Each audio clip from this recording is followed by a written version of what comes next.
Bonjour à tous, c'est Romane Goua, psychologue spécialisée en thérapie cognitive, comportementale et émotionnelle. Bienvenue dans cette deuxième partie consacrée à la détresse psychologique de la génération 90. Avant qu'on aille plus loin sur ce nouvel épisode, si vous n'avez pas écouté la première partie de cette thématique, donc qui traite de la génération 90, autrement appelée les milléniaux, je vous conseille vraiment de commencer par là. Vous trouverez donc dans ce premier épisode sur cette thématique toutes les bases que nous avons posées, à savoir par exemple pourquoi cette génération se sent autant en décalage, pourquoi on oscille en permanence entre trop de choix et trop d'incertitudes, entre un besoin de sens et une pression immense pour réussir. Bref, pourquoi c'est une génération soumise à une quête de sens perpétuelle et à une anxiété existentielle. Avant qu'on aille un petit peu plus loin, j'aimerais aussi remercier tous ceux qui ont écouté mes deux premiers épisodes, donc le premier sur la charge mentale et le deuxième donc sur les bases un petit peu de la réflexion par rapport à la génération 90.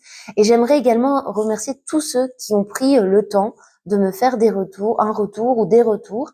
Ça compte beaucoup pour moi et surtout ça m'a vraiment renforcé dans cette idée de nouveau format de podcast. Vous avez été d'une bienveillance immense, ça m'a vraiment touchée. Et puis pour certains, vous avez aussi apporté des critiques très constructives qui me permettent donc de m'améliorer pour les prochains épisodes. Donc encore une fois, merci du fond du cœur. Et je me répète un petit peu d'un podcast à l'autre, mais n'hésitez pas également à vous abonner à la page pour que je puisse voir un petit peu combien d'auditeurs sont touchés par mes podcasts, mais également de commenter ou de partager les épisodes qui ont du sens pour vous. Ça permet aussi de se sentir moins seul quand les personnes autour de nous font des retours, etc. Donc, encore une fois, merci pour votre soutien. Alors, la dernière fois, lors du précédent podcast, sur la thématique donc de la génération 90, on était resté un petit peu en suspens sur la grande question. C'est avec tout ça, avec tout ce constat, comment on fait? Comment on apprend à vivre avec cette incertitude sans se laisser envahir, submerger par l'anxiété? Comment on retrouve un équilibre, un cap dans un monde qui va à 1000 à l'heure? Eh bien, c'est ce qu'on va voir ensemble aujourd'hui dans cet épisode. Alors, on l'a vu dans le précédent podcast, on est dans un monde où on reçoit quotidiennement des milliers d'informations. Donc évidemment, avec ce qu'on avait appelé l'infobésité, on a de quoi se sentir rapidement submergé, voire épuisé par cette surstimulation. La bonne nouvelle, c'est qu'on peut reprendre du pouvoir là-dessus. Une des premières démarches qu'on peut entreprendre pour limiter cette surcharge d'informations, c'est créer ou mettre en place ce qu'on appelle une détox digitale. On en entend souvent parler et souvent l'idée de cette détox digitale, c'est de couper tous ces réseaux sociaux ou de vraiment éviter et mettre de côté tous les écrans, toutes les sources d'informations médiatisées. En réalité, vous n'êtes pas obligé d'adopter des mesures aussi drastiques, aussi extrêmes. Une détox digitale, ça peut commencer par le fait de désactiver, par exemple, des notifications inutiles. Par exemple, les notifications des réseaux sociaux qui vous informent que un tel ou un tel ont mis à jour leur story, ont publié une nouvelle image, les notifications de LinkedIn qui vous disent qu'un tel et un tel sont entrés en réseau, ou même finalement les notifications de vos mails qui viennent vous annoncer que chaque minute, voire chaque seconde parfois, un nouveau spam est dans votre boîte. Donc ça peut être commencé par ça, juste par désactiver toutes les notifications qui ne vous sont pas utiles et garder donc les plus importantes comme par exemple les mails importants donc du travail ou autres, ou les notifications d'appels et de messages. Ensuite, ça peut être aussi se fixer des créneaux, sans écran. Par exemple, pas de téléphone au réveil, pas de téléphone avant d'être arrivé sur votre lieu de travail ou avant d'avoir terminé votre préparation, donc le lever, le petit déjeuner, etc. De vraiment retarder le moment où vous allez consulter votre téléphone et donc consulter toutes les notifications qui y sont liées. Et puis, par exemple aussi, se fixer un créneau sans écran au moment du coucher et donc 1 à 2 heures avant d'aller vous coucher. Ça, c'est en plus un outil, en plus donc de limiter la surcharge d'informations, qui permet vraiment de favoriser un bon sommeil et une bonne récupération. C'est un conseil que je donne à tous mes patients qui souffrent de troubles du sommeil. Essayez de prendre vraiment 1 heure ou 2 heures avant le moment du coucher pour vous couper des écrans, pour vous couper de cette surstimulation d'informations. Mais ça peut être aussi à d'autres moments. Donc par exemple, couper l'accès au téléphone et aux autres écrans pendant les repas. Ça, pareil, hein, c'est des conseils qui sont précieux, même pour toute autre problématique. Donc manger sans écran, voilà, prendre des petits moments dans la journée où on se fixe ces créneaux sans digital. Et puis aussi, ça peut passer par le fait de sélectionner vos sources d'informations plutôt, bien évidemment, que de scroller en boucle sur les réseaux sociaux et vous dire bon je dois chercher telle information, je prends mon ordinateur, je cherche l'information et non pas je prends mon téléphone immédiatement et puis entre-temps je suis happée par telle info, puis telle notification, ce qui m'amène à passer peut-être 10, 15, parfois 30 minutes sur mon téléphone alors que je cherchais simplement une information qui aurait pu me prendre 1 ou 2 minutes si je m'étais pas laissée distrait ou distraite par l'afflux d'informations. Un autre moyen aussi de reprendre le contrôle sur votre environnement mental, c'est de faire le tri dans vos réseaux sociaux. Parfois, on suit des comptes qui peuvent être amenés à nous stresser plus que ils peuvent nous inspirer ou nous faire du bien. Donc, un bon exercice, ça peut être de se demander, est-ce que ce contenu me fait du bien ? Est-ce que ce contenu élève mon esprit? Est-ce que ce contenu m'encourage, me motive? Ou à l'inverse, est-ce qu'il a plutôt tendance à me complexer, à me culpabiliser ou à me stresser, hein, me rendre anxieux, notamment avec peut-être le climat politique, économique et puis climatique aussi actuel. Donc si ces comptes ont tendance plutôt à générer des émotions désagréables pour vous, alors ce que je vous conseille, c'est de vous désactiver directement de ces comptes ou de les mettre en silencieux et de désactiver encore une fois les notifications pour justement privilégier du contenu qui élève votre état d'esprit et qui suggère chez vous des émotions plutôt agréables.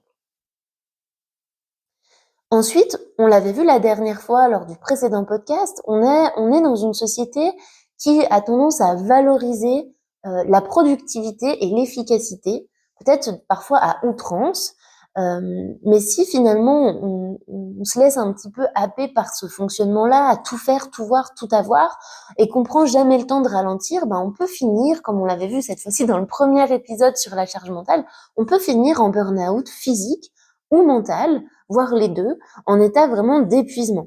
Donc, ce que je peux là encore vous conseiller, c'est d'accepter parfois de ne pas tout optimiser. Tout ne doit pas forcément être utile ou productif. On peut juste parfois faire une activité pour le plaisir. Ça peut être lire, ça peut être marcher, dessiner, écouter de la musique, danser chez soi sur une musique qu'on aime, juste parce que ça nous fait du bien et pas parce qu'on doit le faire. Donc, pareil pour le sport, c'est de se dire là, j'ai envie ou j'ai besoin de faire une séance de sport et j'écoute mon corps, j'écoute mes ressources. Et pas il faut que j'aille courir tant de kilomètres absolument aujourd'hui ou il faut que je cours tant de kilomètres en tant de temps. Vraiment, c'est d'essayer de retrouver le plaisir avant la productivité sur les activités du quotidien. Ça peut aussi s'accompagner, cette pratique d'activité plaisir et agréable, d'une forme de pleine conscience. Donc la pleine conscience, c'est pas seulement méditer sur un tapis et puis être dans l'introspection, ça peut être aussi s'ancrer dans le moment présent au travers de ces activités-là. Ça peut parfois au début sembler un peu abstrait, mais en réalité, la méditation, en tout cas la pleine conscience, c'est-à-dire faire les choses en conscience et pas faire 10 choses en même temps ou faire les choses en pilote automatique, la méditation, la pleine conscience, c'est vraiment une antidote en fait contre l'anxiété et contre cette surcharge mentale. Donc finalement, c'est un peu une antidote qui peut vous être utile si vous vous êtes reconnu dans le premier épisode sur la charge mentale ou dans le deuxième sur un peu cette anxiété existentielle, ou dans les deux d'ailleurs. Quelques minutes par jour, déjà, ça peut faire la différence. Et puis, encore une fois, la pleine conscience, ça peut être mis en place dans des moments informels du quotidien. Par exemple, lorsqu'on cuisine, lorsqu'on fait une séance de sport, lorsqu'on marche, ou lorsqu'on prend une douche, ou qu'on se brosse les dents. C'est vraiment se dire, là, je vais pas me mettre en pilote automatique, je vais pas faire les choses machinalement sans me concentrer, ou en écoutant ou en écoutant la radio, ou un podcast, ou en parlant, etc. Je vais vraiment juste me concentrer sur ce que je ressens et sur ce que j'observe quand je fais cette activité. Donc ça peut être s'ancrer avec nos 5 sens, qu'est-ce que je vois, qu'est-ce que je sens, qu'est-ce que je goûte, qu'est-ce que je touche, qu'est-ce que j'entends, mais ça peut être aussi en termes de sensations. Qu'est-ce que ça me fait de faire cette activité? Quand on fait du sport, par exemple, je sens que j'ai les cuisses qui chauffent, je sens que je tremblote, etc. La pleine conscience, ça peut prendre cette forme-là. Et puis c'est aussi un autre conseil, c'est aussi d'apprendre à reconnaître vos signaux d'alerte. Votre corps vous parle, et ça je pense qu'en tant que psychologue, je le répète 10 fois par jour, oui, on travaille sur la psyché, sur la santé mentale, sur la psychologie, mais votre corps nous donne des informations extrêmement importantes sur votre état mental. Fatigue constante, irritabilité, perte d'envie, de motivation, tout ça, ce sont des signaux, mais non exhaustifs bien sûr, mais qu'on a tendance parfois à ignorer ou à banaliser, normaliser, jusqu'à ce qu'ils deviennent ingérables et que finalement qu'on se rende compte qu'effectivement il est temps d'arrêter. Donc au lieu d'attendre l'explosion, on apprend plutôt à s'écouter, à prendre soin de sa santé physique et mentale et à ajuster notre environnement et notre quotidien avant justement qu'il soit trop tard et qu'on arrive à un état d'épuisement très sévère. On l'avait évoqué la dernière fois également, l'un des grands dilemmes de notre génération, c'est qu'on nous a appris, ou en tout cas on a grandi un petit peu avec cette idée, qu'on pouvait tout faire, tout réussir, à condition de entre guillemets, bien travailler, ou en tout cas à condition de faire les bons choix.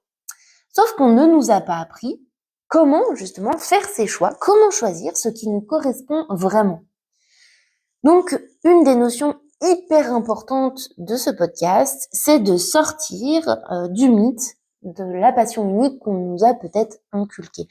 Non, on n'a pas forcément une vocation prédéfinie, et oui, on a le droit de tester, d'explorer, de se tromper, ou en tout cas de changer d'avis, sans que ça signifie justement qu'on s'est trompé, ou en tout cas qu'on a fait face à un échec. L'important, c'est de pouvoir vous construire un chemin qui a du sens pour vous, qui se connecte à vos propres valeurs. Et les valeurs aujourd'hui, c'est un travail que je soumets à beaucoup de mes patients, mais c'est un travail qui est extrêmement difficile aussi pour la plupart de mes patients, c'est-à-dire savoir ce vers quoi je veux que ma vie tende. Avec la quantité d'injonctions qu'on reçoit, on peut vite se perdre un petit peu entre qu'est-ce qui me fait plaisir, qu'est-ce qui tient de mes propres envies, de mes propres besoins, et qu'est-ce qui, à l'inverse, est là parce que j'ai la pression un petit peu de mes parents, de ma famille, de la société ou autre, qui m'amène à faire ces choix.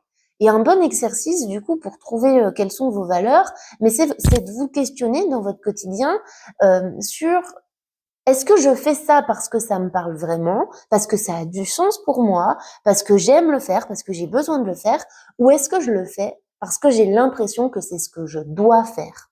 Est-ce que c'est une obligation, je dois, il faut, ou est-ce que c'est vraiment un plaisir, une envie qui vous est propre, qui est intrinsèque? Donc, est-ce que j'ai envie ou est-ce que j'ai besoin? Donc, posez-vous cette question et déjà là, vous pourrez déjà faire un peu la part des choses et la différence entre vraiment ce qui appartient à votre système de valeurs à vous et parfois ce qui appartient au système de valeurs qui vous a été inculqué de manière indirecte, mais par l'environnement dans lequel vous avez grandi et évolué, par la société, etc.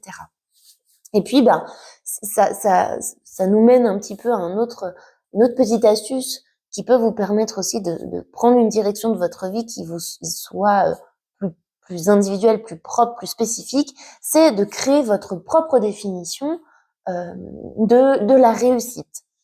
On nous a vendu un peu une vision de la réussite qui repose parfois, enfin en tout cas dans la société de manière générale, encore une fois, tout le monde n'a pas eu cette image ou cette vision de la réussite de cette manière, mais globalement, la vision de la réussite en France, elle repose beaucoup sur un statut, donc qu'est-ce que vous faites comme métier, sur l'argent, sur l'image, donc la notoriété. Mais finalement, si on se recentre un peu plus sur chacun des individus, et ça encore une fois, c'est quelque chose que j'observe beaucoup dans mon, dans mon cabinet, la vraie question, c'est pas qu'est-ce que vous faites, c'est pas qu'est-ce que vous avez, mais c'est qu'est-ce qui vous rend vraiment heureux. Est-ce que ça vous rend vraiment heureux d'être chef d'entreprise? Est-ce que ça vous rend vraiment heureux d'être médecin généraliste? Est-ce que ça vous rend vraiment heureux d'avoir un, un Porsche Cayenne ou d'avoir une grosse maison, je sais pas, avec piscine? Est-ce que c'est vraiment ça qui compte pour vous? Et bien évidemment, la réponse, elle sera différente pour chacun. Mais c'est OK d'accepter chacune de vos réponses. Et c'est là aussi qu'on définit vos valeurs. J'ai beaucoup de patients qui sont au cabinet et qui me disent mais je comprends pas, j'ai tout pour être heureux mais je le suis pas. Oui, parce que peut-être que tout ce dont vous avez, enfin tout ce dont vous disposez, c'est pas tout ce dont, c'est pas tout ce qui vous rend heureux, pardon. C'est toujours cette idée entre vous avez peut-être tout ce qui semble vous falloir, tout ce que vous devez avoir pour être heureux, mais vous n'avez pas tout ce que vous avez envie d'avoir. Et encore une fois, c'est cette subtilité, mais qui permet vraiment de discerner ce qu'on porte comme injonction. Il faut, je dois, c'est ça, avoir une bonne vie, et c'est ça, devoir, enfin, c'est ça qui devrait permettre d'être heureux.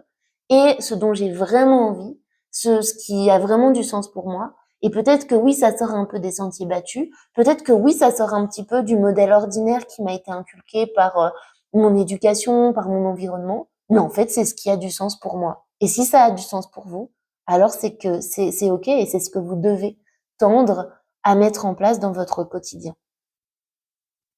Ça rejoint un petit peu l'idée aussi, donc ce système de valeurs, de encore une fois, de s'entourer intelligemment et de cultiver des liens authentiques. Ça, c'est un sujet, les relations et les rapports humains que j'essaierai d'aborder dans un prochain podcast parce que pareil, je pense que c'est assez d'actualité et je pense que c'est un sujet qui mérite une réflexion. Et d'ailleurs, j'ai une amie qui m'a proposé cette idée la dernière fois lorsqu'on en discutait. Et c'est vrai que maintenant, avec un peu de réflexion, je pense que ça sera le sujet du prochain podcast ou un des prochains podcasts. Mais de la même manière que je vous invite et vous conseille à redonner du sens à votre vie, à vos parcours et à vos choix, grâce justement à votre système de valeurs, à ce qui a du sens pour vous et votre propre définition de la réussite et du bonheur, je vous invite aussi à cultiver des liens qui sont le plus authentiques possible et bien évidemment à vous entourer intelligemment. On le disait lors du précédent podcast, on est ultra connecté, mais paradoxalement, on peut se sentir aussi extrêmement seul. Et cette solitude existentielle, c'est un peu le mal du siècle finalement dans nos générations, puisque l'humain reste un être social et nos interactions, elles ont un impact énorme sur notre bien-être.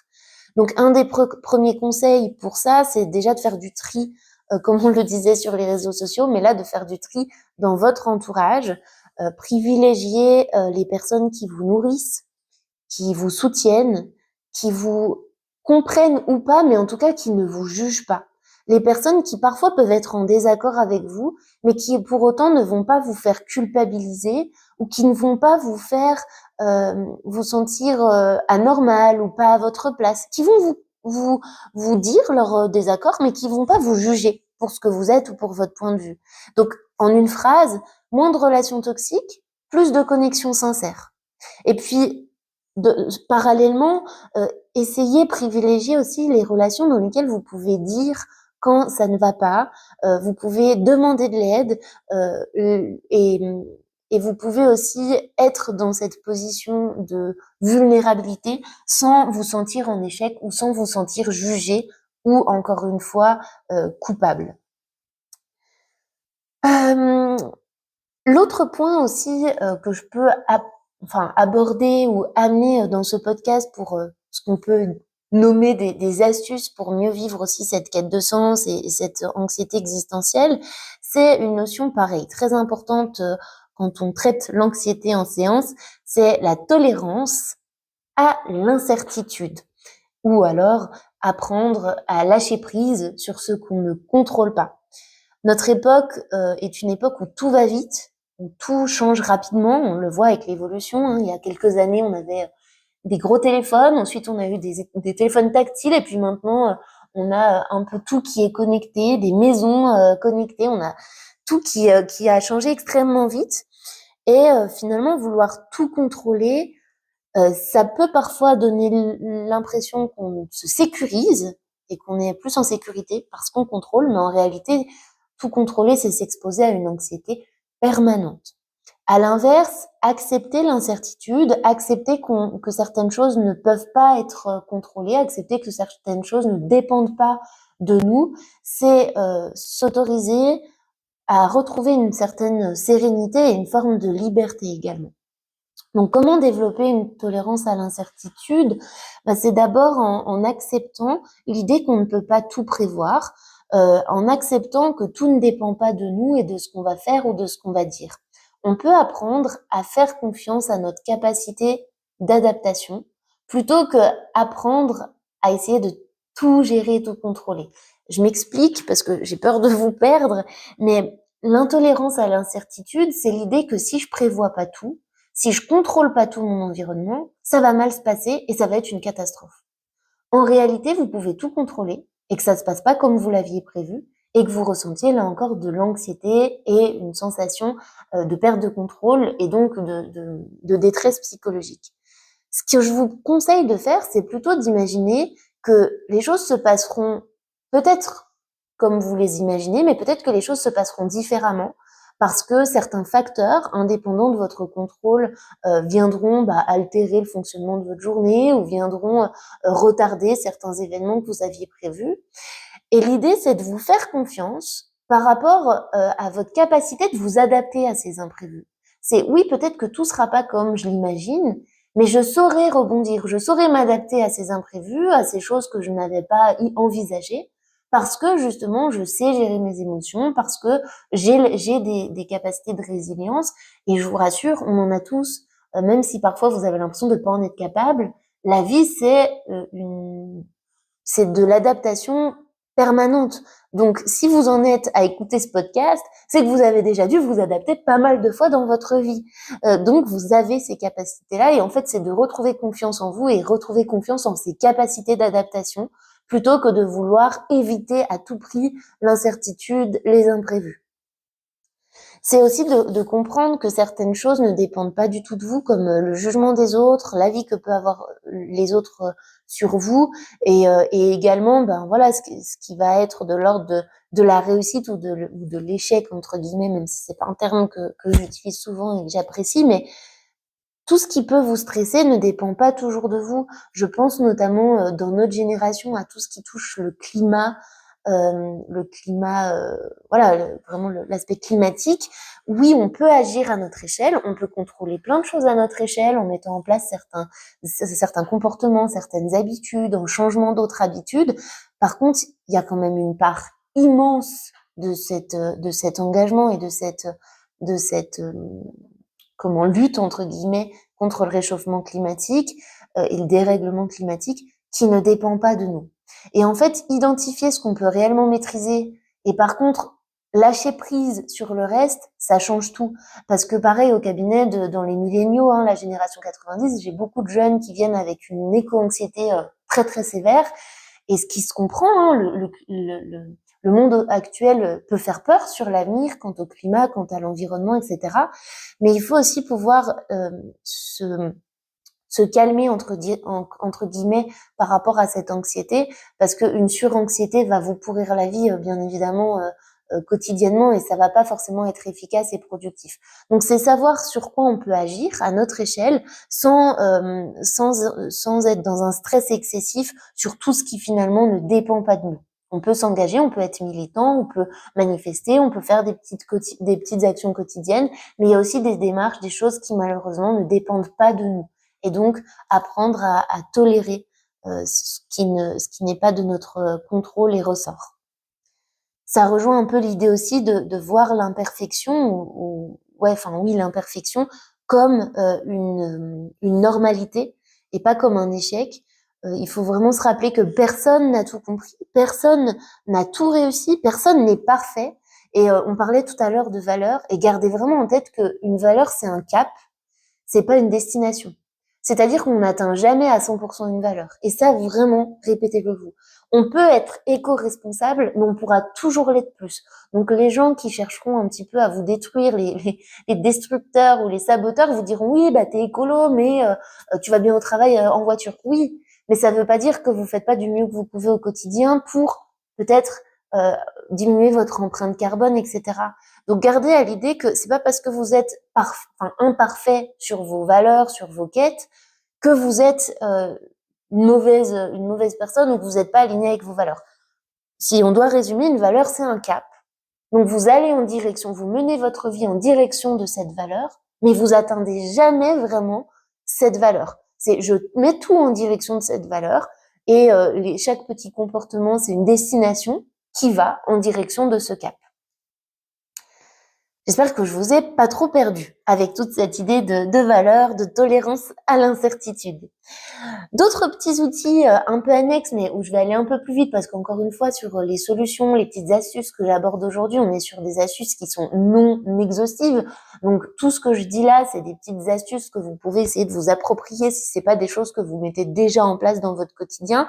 Mais encore une fois, si l'anxiété est bien plus profonde, si vous vous sentez vraiment envahi par cette quête de sens, ce mal-être générationnel, tournez-vous vers des professionnels de santé, donc des psychologues ou même votre médecin généraliste pour d'abord en parler avec lui et voir ce qu'il vous conseille, ou parlez-en aussi à vos proches, mais ne vous laissez pas submerger encore une fois par cette anxiété et ces émotions. Donc là, je vais aborder d'autres outils un peu plus rapidement pour pas que le podcast soit trop ennuyeux et trop long. Mais encore une fois, si vous avez d'autres questions, vous pouvez me les poser.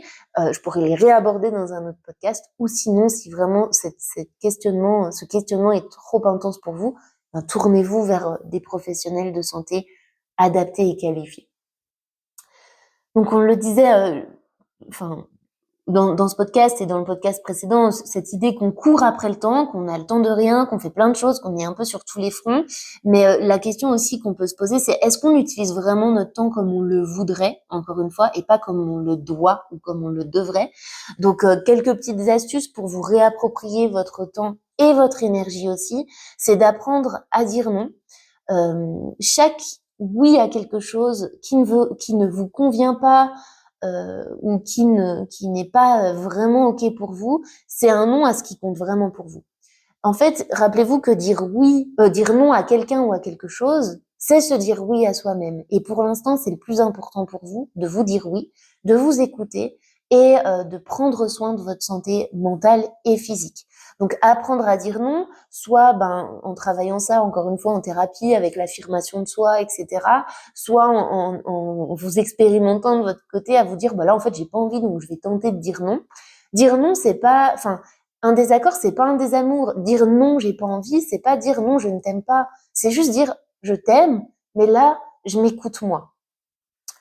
Revoyez aussi vos priorités. Parfois, on se met une pression énorme pour cocher toutes les cases, pour faire toutes les choses qui nous ont été proposées, pour être l'ami parfait, l'employé parfait, l'amoureuse ou l'amoureux parfait, le fils ou la fille parfaite.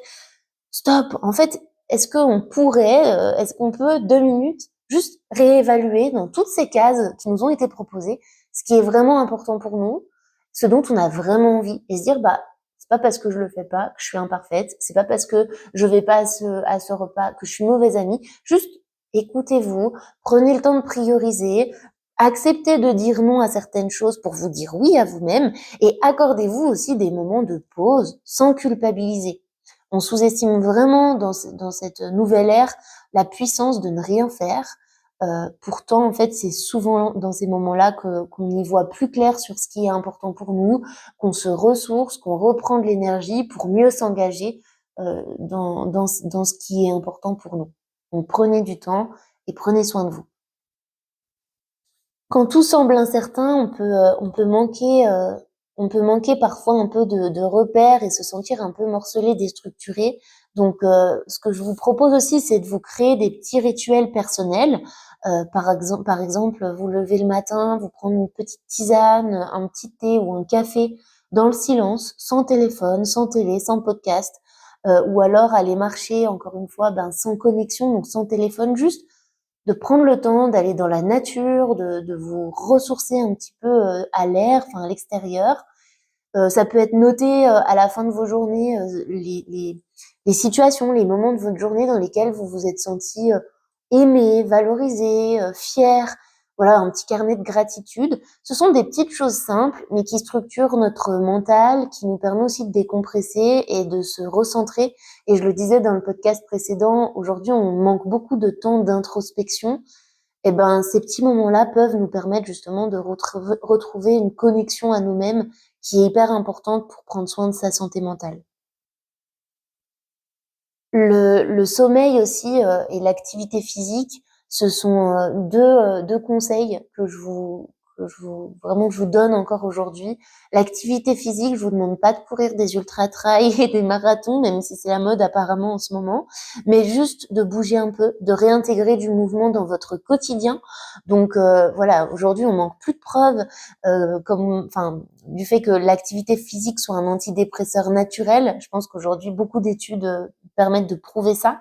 Donc ça n'a pas besoin, comme je le disais, d'être intense, mais de marcher au moins 30 minutes, 1 heure par jour, de danser, ça peut être chez vous, d'allumer la musique et puis de vous lâcher vraiment de danser, de vous lâcher à fond. Ça peut être d'aller nager à la piscine ou de faire une séance de yoga. Enfin, peu importe, l'important c'est quand même de vous mobiliser et de bouger. Le sport, c'est un antidépresseur naturel, mais c'est surtout aussi un bon défouloir, un bon moyen aussi de se reconnecter à soi et de laisser s'extérioriser certaines émotions, du stress, etc. Mais aussi, ça aide à se sentir mieux dans son corps, mieux dans sa tête aussi, à regagner confiance en soi.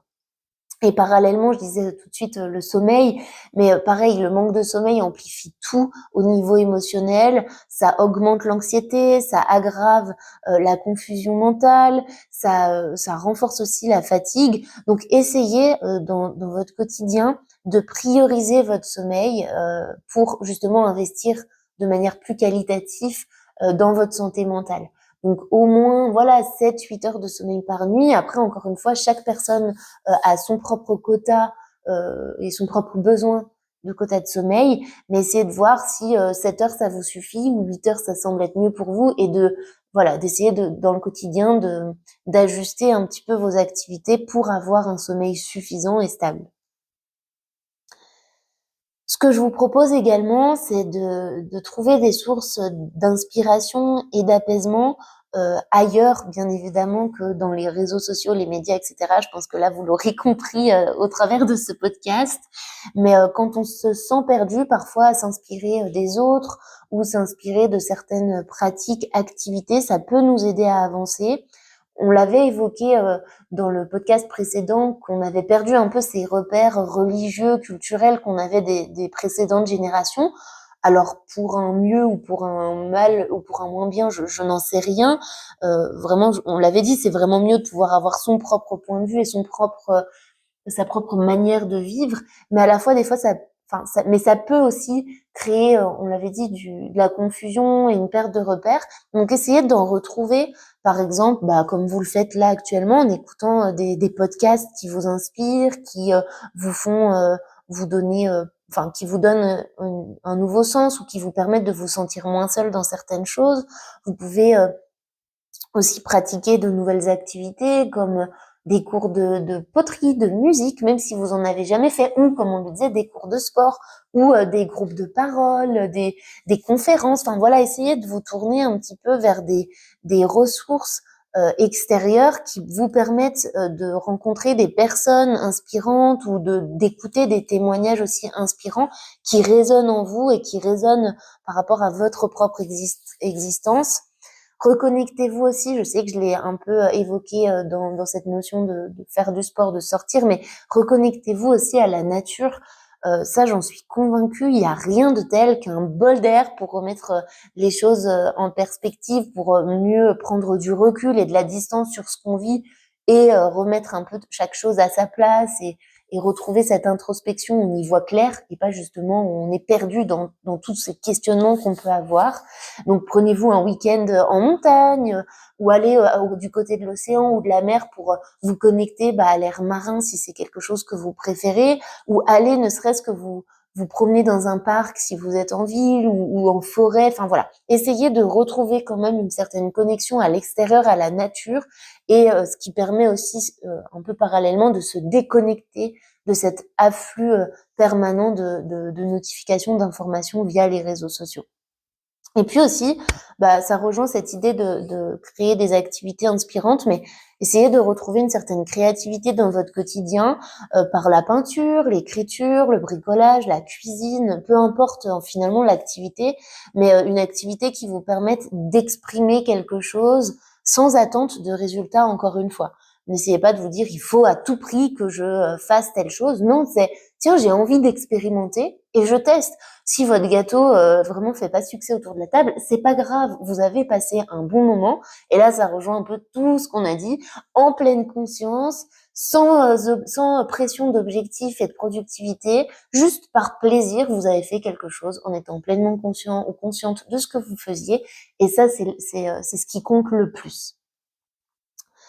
Pour conclure un petit peu sur ce podcast, mais pour finir aussi sur un point très important, vraiment pas des moindres, on peut avoir tendance à penser qu'on doit tout gérer tout seul, ou on n'est pas légitime de se plaindre parce qu'on n'est pas le seul à vivre ça, ou parce qu'il y a plus à plaindre.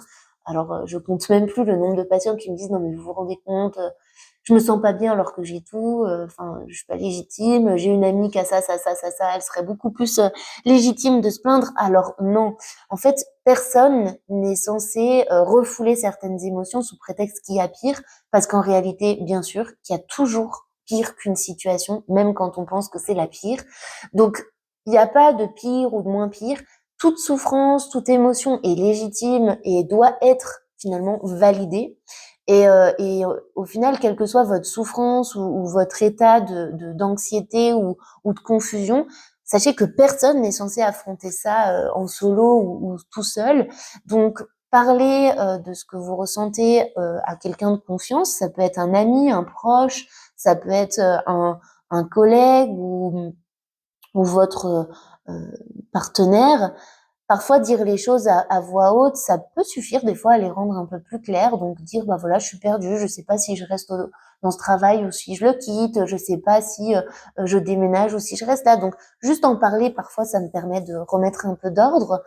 Et n'hésitez pas aussi, je l'ai déjà dit, mais à vous tourner vers des professionnels de santé, à vous faire accompagner si cette anxiété ou si ce questionnement est trop important. Donc ça peut être avec un psychologue, ça peut être dans des groupes de parole, des groupes de soutien, ou sur comme je vous le disais, des ateliers qui peuvent être mis en place dans certaines associations, dans certaines structures aussi. Voilà, les groupes à thème, les choses comme ça. Il y a vraiment aucune honte à chercher de l'aide ou à se faire soutenir et accompagner dans cette démarche. Au contraire, c'est même plutôt une force et une grande preuve de résilience. Et puis aussi, dans tout ça, rappelez-vous que l'acceptation, c'est la première étape vers le changement. Ça, c'est quelque chose qu'on aborde beaucoup en thérapie d'acceptation et d'engagement, mais l'idée de s'autoriser à ne pas aller bien, c'est aussi s'autoriser à pouvoir mettre en place des choses, des actions, des comportements pour aller vers un mieux, pour tendre vers ces valeurs et ce qui compte vraiment pour vous. Donc parfois, simplement se dire c'est ok d'avoir du mal, c'est ok d'être perdu, j'ai le droit, je suis légitime, finalement ça allège la pression et ça permet ensuite de se dire je me sens comme ça, je l'accepte, c'est ok. Par contre, qu'est-ce que je peux faire maintenant pour me sentir différemment ou pour améliorer? Donc chercher des solutions, chercher ce qu'on peut mettre en place à notre petite échelle ou à une plus grande échelle. Et si c'est trop compliqué, cette démarche-là, encore une fois, ça rejoint ce que je disais juste avant, se tourner, vers un professionnel de santé. Donc finalement, ce qu'il faut retenir, c'est que cette anxiété générationnelle n'est pas une fatalité en soi, c'est une vie, une vie un peu plus ambivalente, un peu plus ancrée, pardon, dans l'ambivalence et dans les paradoxes, mais on peut agir à notre échelle pour se créer un équilibre plus sain, un quotidien plus en accord avec nos valeurs. Donc l'idée c'est à intégrer, c'est vraiment moins de pression, plus d'écoute de soi, plus d'acceptation de ce qu'on ressent et plus de liens humains et de liens avec la nature et surtout plus de bienveillance, que ce soit envers vous-même ou même envers les autres. Ce podcast touche à sa fin. J'espère qu'il n'a pas été trop long. En tout cas, je vous remercie encore une fois pour votre écoute. Je vous remercie d'avance aussi pour les retours que vous me ferez. N'hésitez pas à commenter ce podcast si vous avez des questions, besoin de plus d'informations ou juste pour me donner votre avis, ou sinon à m'envoyer des messages, c'est toujours un plaisir. Prenez bien soin de vous, prenez soin de vos proches également, et puis on se retrouve tout bientôt pour un nouvel épisode.